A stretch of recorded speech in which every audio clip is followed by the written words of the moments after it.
पूज्य परमात्मा एक शिवटिंबी नागपूरच्या वतीने कळमना गावाच्या सर्व सेवकाच्या सहकार्याने आजची ही पंधरवाडी चर्चापाठ श्रीमान भोसेजी यांच्या निवासस्थानी सुरुवात आहे। या बैठकीमध्ये स्वयं भगवान बाबा हनुमानजी त्यांना माझ्या प्रणाम। महान त्यागी बाबा जिंदूजी त्यांना माझ्या प्रणाम। आपल्या सर्वांची आई मराठी सोबती यांना माझ्या प्रणाम। आजच्या या चर्चा बैठकीचे अध्यक्ष निरगुडे यांना माझा नमस्कार। तसेच प्रचे पिंडीचे मार्गदर्शक ठाकरेजी उपस्थित यांना माझा नमस्कार। तसे वैद्यजी कळमना शाखेचे मार्गदर्शक यांना माझा नमस्कार। आणि या बैठकीला साथ देणारे आमचे राजभाऊ गौरगडे यांनाही माझा नमस्कार। सर्व शेवशेवी न्याय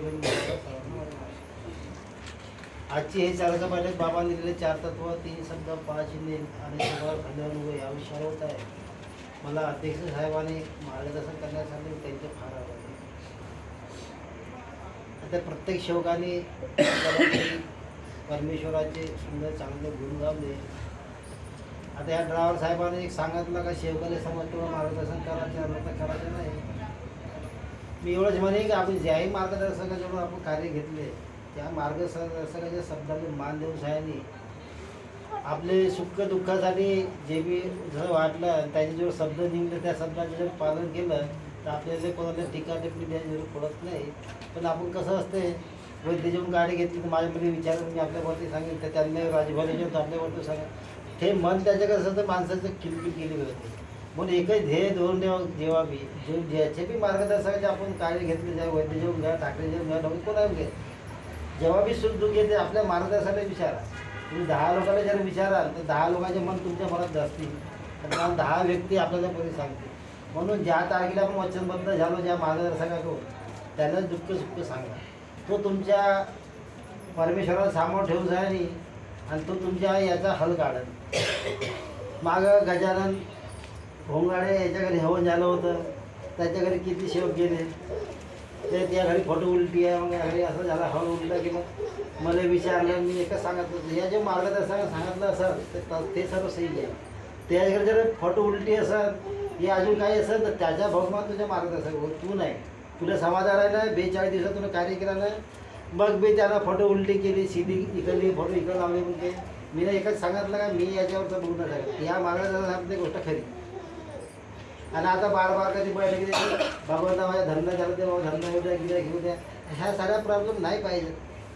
सर्व परमेश्वर योग देते फक्त मनाचे एकच इच्छा ठेवा आपण ज्याही मार्गदर्शन कार्य घेते त्यांनाच विचारा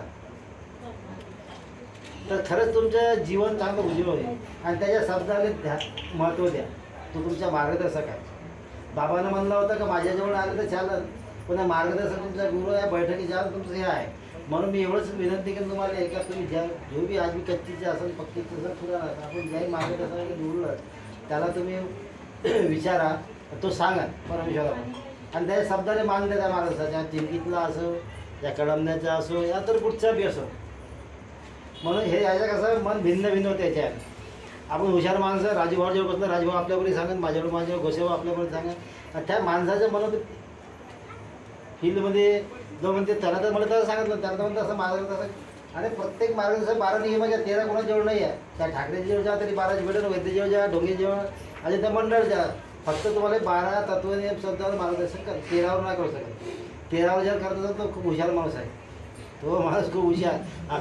बाबाने 11 बी नाही सांगितलं ना 13 बी नाही सांगितलं फक्त 12 सांगितलं। आणि शेवटी करणं आपल्याला ज्या दिवशी परमेश्वरावर आपली मनामधून इच्छा बसली तर परमेश्वर खरोखर आपल्याला योग देईल त्याच्यावर मन ठेवायला पाहिजे। आणि ह्या बागडे साहेबांना सांगितलं या ना रमेशला कामध्ये पुत्र होत तर पुत्र होते पुत्र गाव नाही होते पण तुमचं कसं तुम्ही ज्या मार्गदर्शकाच्या कार्य घेतले तुम्ही त्याच्यावर निश्चित काही दिवस चांगलं चाललं का तुमच्या मनात तुम्ही त्याच्यावर विरोध केला चांगला झाला मग तुम्ही क्षमा मागितली का नाही मागितली तुम्ही कार्य घडवले। म्हणून सुरूपासून एखाद्या आपल्या वडिलांना जर आपल्याला जर दाटलं तर आपण घर सोडून जातो का तर एक मार्गदर्शक म्हणजे एक आपला वडीलधारी होता। माझ्या मार्गदर्शक सरावजी मत होते माझे व्यक्तिगत काही झालं पण शेवमध्ये सारे चिल्लात होते ह्या ज्या गोष्टी असं मीटिंगमध्ये जेव्हा ठेवतो तर 2 वेळा आपले महाराज झाला 2 वेळा हात नाव जाणून झालं दुसरे भाऊ बोलले सही बोलला शेव त्या मार्गदर्शक काही मला सांगत होते काहून का माहिती चालत होते त्या मग महोदय सामोर कोणी बोलत नाही. सरावमध्ये एक वाघ शेर असा माणूस होता, त्याला 7-8 मर्डर केले. कोणी बोलत नाही समोर, तुम्हाला बनावं आहे ना, जेवढे बोलत तेवढेच बोलत होते. पण आम्ही दोघं तिघं माणसं होते, आता हवलमारी होतं, एक मी होतो, त्याचं तेवढेच माझं टक्कर देत होतं आम्ही बोलण्याच्या मध्ये. फक्त तत्वने शब्द, व्यक्तिगत नाही, व्यक्तिगत आमचे कोणाचेच. आखरे बनून गेला एक दिवस, याने सांगितलं आखरेची तो आठवाला लगेच लोक पुन्हा ओळखत होते. तेव्हा हे थोडी सत्याला बोलला तर त्याने एक झापड मारले ते शेळकीच्या घरी. पण त्यानं दुसऱ्या दिवशी मार्गदर्शक गेला, तुम्हाला बोललं तुम्ही माझं घर बोलतो, दुसऱ्या दिवशी गेला भाऊ नमस्कार म्हणते, आणि मी दुसरे मार्गदर्शक आपल्या घरी गेलो. तर हे असते माणसाजवळ एक मर्यादा, मार्गामध्ये मरायला पाहिजे, तत्वचे शब्द नाही. तो आपला वडीलधारी आहे होते. एक तर माझ्या समाजाला जलेल गेले, समाजाला गेले, याच्या कधी माणसानं दुर्विचार करायला पाहिजे. माझ्या इवाने मार्गदर्शन केलं नाही का, ज्या माझ्या इवाने मुली मुलं बाबाचे सामान सांगितलं तर आता केजर पुढं तर तुला कधी मुलगा होईल एकदम दावा केला, तर बाबाला म्हणलं का नाही, त्या गडीरामजी होते मरण पावले, मानाचे माणसं होते भांडरपूरचे, ज्यामुळे त्याच्यात कार्य घेऊन त्या कार्य दिले. आणि कार्य अशा पद्धतीत करायला लागते का फक्त ज्या योगसाठी आपण आलो तोच योग म्हणायला लागते, दुसरा काहीच नाही. आणि त्याच्यात तत्वनियम सुद्धा करायला लागते. योग कसा नाही भेटले, अरे 20 वर्षामध्ये योग भेटले, पण आपण चालतच नाही. माणूस चालतं, बाई नाही चालत, बाई चालते, माणूस नाही चालत. ह्या घरामध्ये एक फरक पडते. म्हणून बाबांना सांगितलं होतं आपल्याला, एका चुलीवर लोक जेवढे जेवण करतो आपण तेवढ्या लोकांना एका जुटीनं. आता अति रीत खतम झाली का माणूस विनंती करते, तर नमस्कार नाही तुम्हाला, बाई नमस्कार घेत नाही, माणसं नाही घेत. आमच्या घरी नाही त्यात असं होतं, ज्याचे विनंती करत तर सर्व परिवारासंग नमस्कार घेत. आता कसं मनामध्ये अबुला पण राहते, विनंती प्रार्थना करते, नमस्कारच नाही घेत ना, पतीसंग बाई घेत ना, पती माणसं घेत ना, पोरं घेत.